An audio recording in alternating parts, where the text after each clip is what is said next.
Welcome back to the second segment of Monday's Bernie Show here on STL Sports Central. On Monday morning, the Athletic baseball columnist Ken Rosenthal, obviously a well-connected man, basically said that the ongoing trade discussions between the Cardinals and Mariners over Brendan Donovan have stalled, for lack of a better term. He said those talks between the clubs have yet to bear fruit. And then there was this nugget late last week from ESPN's Jeff Passan in response to a fan that asked him if the Cardinals' asking price for Donovan had come down. Here's Passan's response verbatim, quote, "Nope, and it's not going to."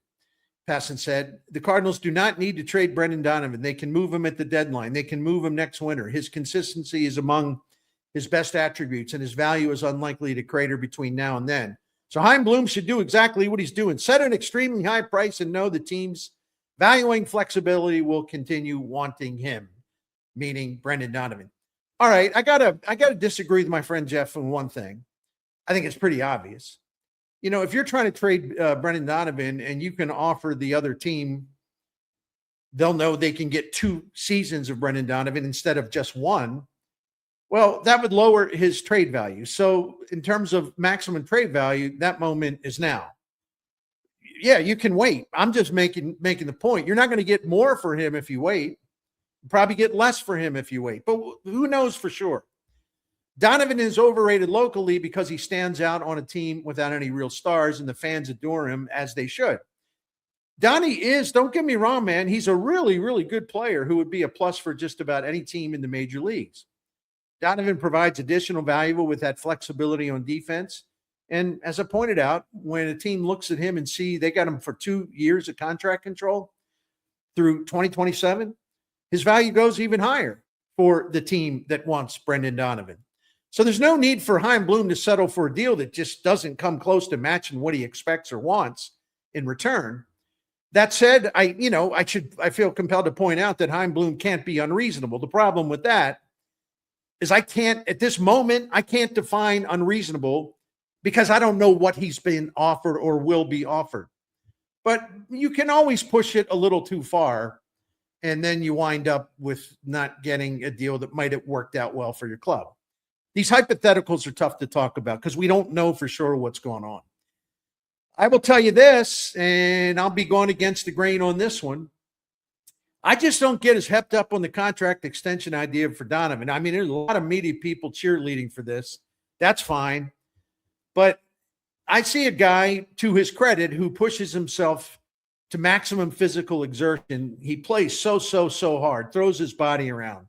He's dealt with injuries. He'll be 29 later this month, which means he'd be 31 by the start of 2028, and a contract extension would likely push him into his mid-30s.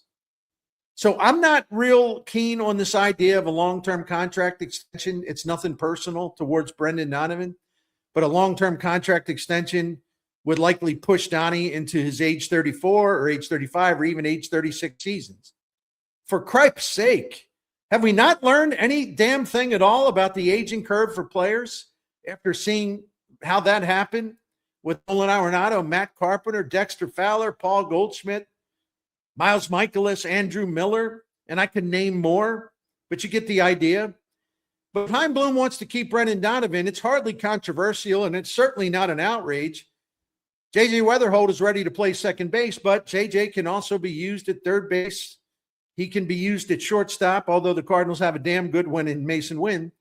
And the point about Donovan is that he can be used at 5 different defensive spots. So keeping Donovan instead of trading him would be a missed opportunity for sure in terms of adding future assets to move your rebuild along. But there are obviously some benefits to keeping a guy who could help lead this team through Chaim Bloom's rebuild, and the fans would like having him around as well. I'd still be surprised if Donovan isn't traded between now and the start of spring training. I predicted that a trade would go down after New Year's Day, and so far that assessment is right on track. Now, if the Cardinals can't trade Nolan Arenado or he vetoes a deal, then you got a big problem. Keeping Donovan is debatable, but keeping him isn't a big problem. Arenado, definitely a big problem. And that's what I'm going to get into in my third and final segment of today's Bernie Show on this